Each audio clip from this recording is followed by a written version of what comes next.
rumah tangganya sendiri, berdiri menjadi tuan di atas tanahnya sendiri sesuai dengan kondisi dan keadaan daerah masing-masing. Itulah kurang lebih amanat dari Otsus Papua. Demikian juga halnya Otsus Jilid 2, tidak mengurangi kekhususan otonomi khusus Papua. Substansi Otsus menitik beratkan pada keuangan dan pengolahan, lembaga khusus, kekhususan lainnya, dan kewenangan khusus. Dalam dinamika Otsus Papua, salah satu kewenangan khusus yang diberikan adalah oleh otonomi khusus, pembentukan lembaga Majelis Rakyat Papua atau MRP. Kekhususan lain juga yang diberikan seperti memberikan Pemekaran Papua Tengah, Provinsi Papua Tengah membentuk lembaga MRPT, DPRPT, dan DPRK. Dengan demikian, kami orang asli 5 distrik di Bato, Pumenau, dan Siliwo, hak kami untuk menjabat lembaga MRPT, DPRT, dan DPRK, dan kewenangan khusus lainnya. Bukan orang luar yang mengatur dan memimpin kami. Itulah spirit dari otonomi khusus.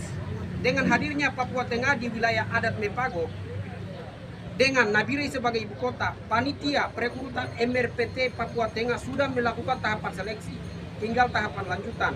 Namun dalam tahapan yang dilakukan oleh Pansel atau ad hoc sudah jauh dari koridor aturan yang mana sudah disosialisasikan di 5 distrik di Pendopo, Kampung Argomulyo. Ada beberapa aturan kerja yang disosialisasikan di Pendopo ISP2 Argomulyo oleh Pansel, antaranya Nabire mendapat 6 kursi, 2 kursi unsur budaya, 2 kursi unsur perempuan, 2 kursi unsur agama. Poin berikut, dalam Provinsi Papua Tengah dari beberapa kabupaten sudah dibagi beberapa porsi. Untuk Kabupaten Nabire mendapat 4 kursi, begitu juga dengan kabupaten lainnya.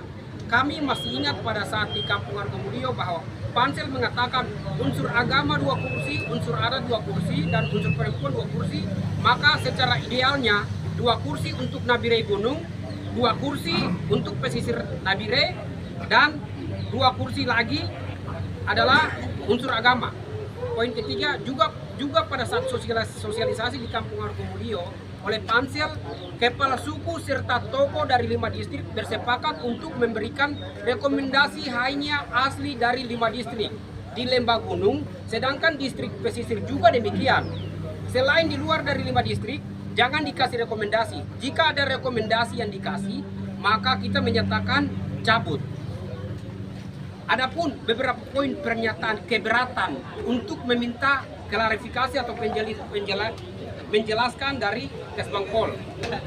Pertama, kenapa ada nama-nama dari luar distrik?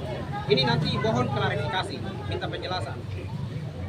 Yang kedua, kami mempertanyakan Simapitoa apakah organisasi atau lembaga sehingga dikeluarkan rekomendasi. Jika lembaga, kami minta data atau SKT dari Kesbangpol.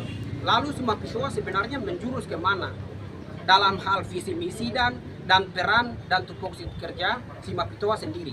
Apakah organisasi, lembaga, kemana arahnya Simapitoa? Tidak jelas. Nanti minta penjelasan apakah ada SKT-nya. Poin ketiga, Pansel sudah menjelaskan tupoksi MRPT Papua Tengah untuk semua kabupaten. Khususnya Kabupaten Nabire mendapat 6 kursi, yang mana terdiri dari unsur agama, budaya, dan adat. Namun kenapa orang luar datang monopoli hak kami? Nah, ini tuntutan kami.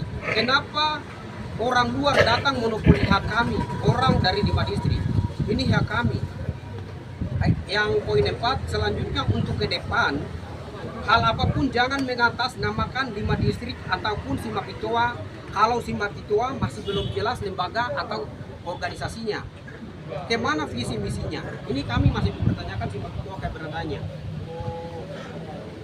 Poin kelima, nama-nama di luar 5 distrik kami mohon untuk tarik kembali atau cabut oleh kepala suku yang mengeluarkan rekomendasi atau juga dari kebijakan dari Pansel.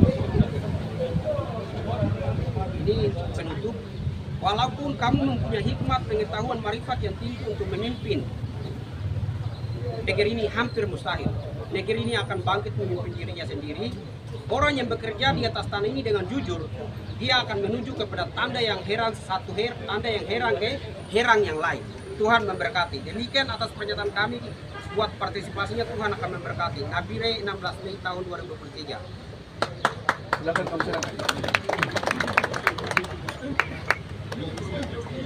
nama-nama ya, nama-nama.